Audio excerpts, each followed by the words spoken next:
గంగా భాగీరథి సమానురాలైనటువంటి ఉప్పలూరి నారాయణమ్మ గారు గతించి 13 రోజులైంది.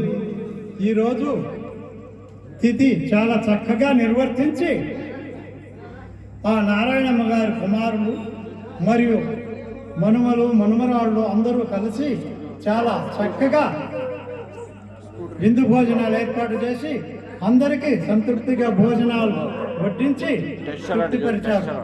అదీగాక ఈ హరికథా గానం అనేది ప్రతి ఒక్కరూ విని తరించాలనేటువంటిది పెద్దల నానుడి. ఏమిటంటే హరికథ అనేది ఈ కాలంలో ఈ టీవీలు అవి ఇవి సెల్లులు వచ్చి చాలా వెనుకబడ్డాయి.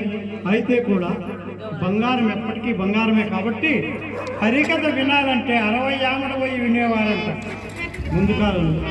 ఇప్పుడు హరికథ అది ఏమిటండి హరికథ అంటే అనే పరిస్థితి వచ్చిందండి. కారణం ఏమంటే అలాంటివి ఇప్పుడు ఎవరు సహకరించలేదు, ప్రోత్సహించలేదు.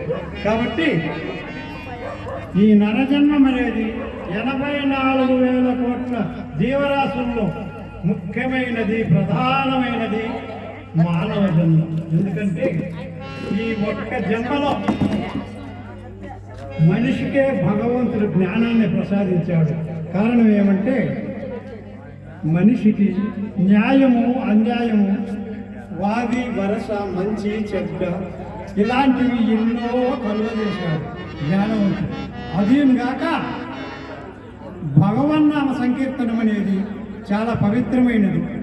చెప్పేవారి కన్నా చెప్పించని వారికన్నా వినేవారికి చాలా గొప్పది. కారణం ఏమంటే చెప్పేవారు ఏదో మాలాంటి